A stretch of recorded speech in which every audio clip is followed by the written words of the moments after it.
لقاء مرتقب يجمع الرئيس الأمريكي دونالد ترامب ورئيس الوزراء العراقي علي الزيدي في البيت الأبيض اليوم. زيارة تعول عليها بغداد في فتح صفحة جديدة مع واشنطن، خصوصا على الصعيدين الاقتصادي والعسكري. إلا أن المطالب الأمريكية معلنة وواضحة وترتبط بالقدرة على تقليص نفوذ إيران وفصائلها في العراق.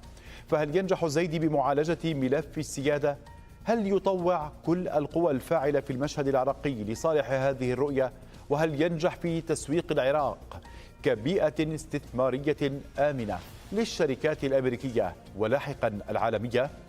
للإجابة على كل هذه التساؤلات نرحب ضيفنا من بغداد الخبير في الشؤون السياسية والأمنية خالد حازم. أستاذ حازم، هنالك الكثير مما حاول الزيدي تقديمه قبل السفر إلى واشنطن من حملة مكافحة الفساد ولو كانت محدودة، وصولا إلى الخطة المتصلة بنزع سلاح الفصائل المتصلة بإيران.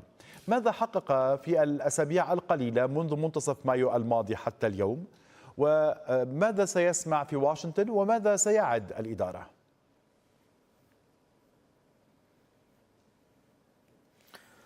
بسم الله الرحمن الرحيم. تحياتي لك روبير وتحياتي لمشاهدين قناة سكاي.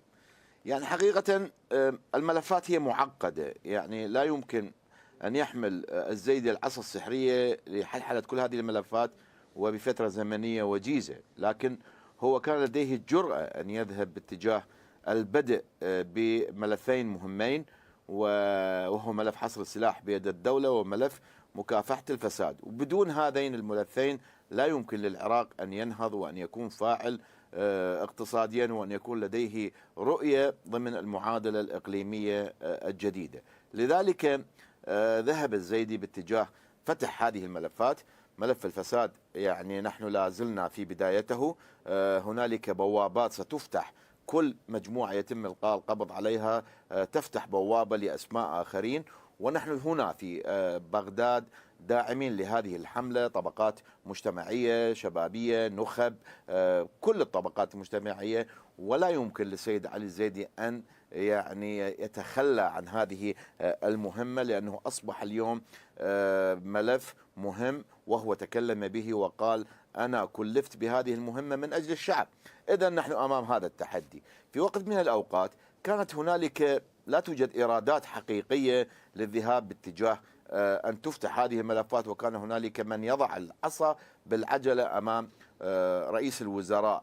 أتوقع هذه المرحلة تختلف عن المراحل السابقة، ليس لأن هنالك رغبة، وإنما لأن هنالك متغير يستوجب أن تكون استباق هذا المشهد الإقليمي، وهذه النقطة أيضا وبشكل يعني جذري وليس يستفيد منها اليوم الزيدي. ما اتجه إليه المشهد في لبنان، ما اتجه إليه المشهد بعد 28 من فبراير، فرض هذه الاستراتيجية الجديدة الاتيان بالزيدي وتقديم هذه الأوراق الإصلاحية تلبية مطالب الولايات المتحدة. وماذا عن التعقيدات الداخلية؟ هنالك من يقول بأن هنالك كلمة سر عندما يعود من واشنطن ستوقف حملة مكافحة الفساد رغم تحرك القضاء. لم يصل إلى حيتان الفساد أو كبار الفاسدين في الطبقة السياسية منذ أكثر من عقدين، وبالتالي هو يحاكي أو يغازل بطريقة غير مباشرة هؤلاء القادة، يضع ورقة الفصائل على الطاولة في واشنطن وهي صعبة وربما مستحيلة.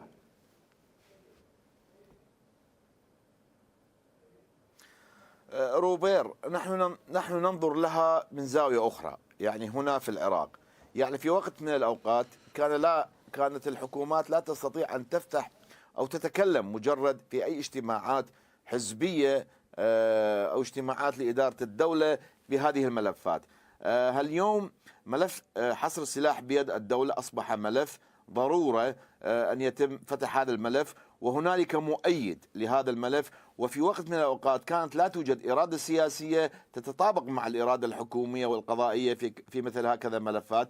اليوم هذه الإرادة موجودة، لأن الخيارات أصبحت محدودة ولا توجد خيارات متعددة كما كان سابقا يتم تسويفها والذهاب باتجاه طرق ملتوية أخرى. إذن نحن عندما بدأنا ملف حصر السلاح هنالك فصائل مهمة كانت في يوم من الأيام ترفع السلاح تعتبر نفسها جزء من المقاومة الإسلامية في العراق. اليوم هي فكت ارتباطها، ونحن نعلم كيف تم فك الارتباط بالتفاصيل الدقيقة من هذه الفصائل، وهنالك فصائل أخرى الآن يتم الحديث معهم، وهنالك ذرائع قد تفند هذه ذرائع بعد فترة من الزمن عندما تخرج قوات التحالف من العراق. إذا نحن بدأنا بداية في هذا الملف، وكذلك ملف السلاح، ملف الفساد.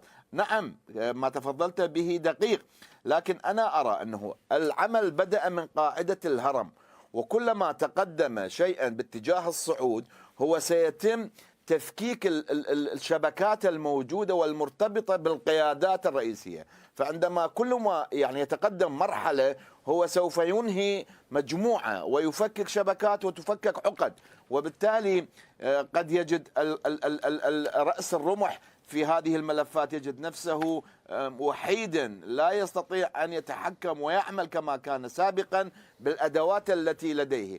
أنا أتوقع أن هذه العملية هي عملية ناجعة، لأننا اليوم وأنا أتكلم معك الآن هنالك دوريات وقوات خرجت لإلقاء القبض على مجموعة أسماء، لأننا نتكلم عن كل ما يتم إلقاء القبض تفتح بوابة لأسماء أخرى. هذا من المهم جدا أن هنالك أداة ردع أن نقرأ هذه المرحلة بهذه الإيجابية، ولكن الوقت يضيق أمام الزيدي.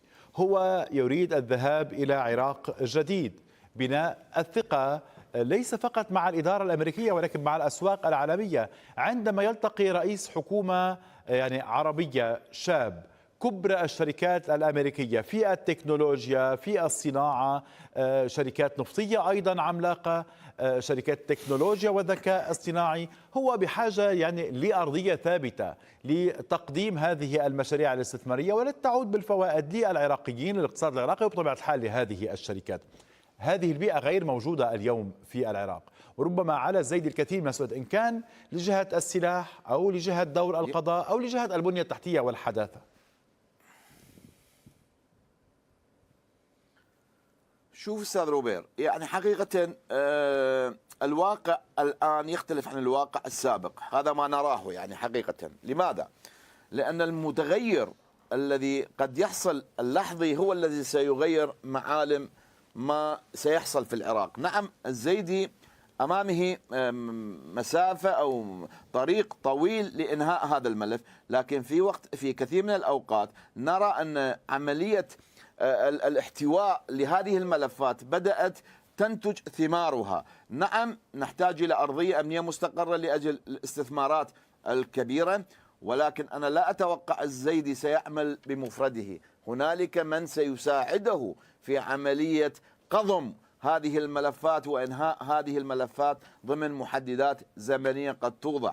أكيد ترامب يعلم أنه ليس بيده العصا السحرية وخلال مدة زمنية قصيرة أن ينهي كل هذه الملفات العالقة. بالتأكيد سيحتاج دعم، قد يكون سياسي، قد يكون شعبي، قد يكون خارجي، لإنهاء ملفات مهمة ومعقدة. حقيقة أنا أرى أنه بعض الملف في موضوع حصر السلاح مرتبط خارجيا، وهذا الذي يحصل اليوم ما نراه من عمليات تصفية لهذه الملفات الخارجية، هو قد يكون العراق جزء منه في عملية التصفية. المعادلة الصفرية التي ذهبت باتجاهها الفصائل سواء في العراق أو في لبنان أو في اليمن وحتى إيران التي تعتبر هذه الأذرع أو هذه الخيوط التي لها هي بدأت لا تنتج ولا تشكل عبئا على الواقع الحقيقي الذي يحصل في إيران، قد تتخلى عنهم في لحظة من اللحظات إذا ما وجدت فرصة أو طاولة حوار تستفيد منها. أنا أرى أنه البداية هي المهمة،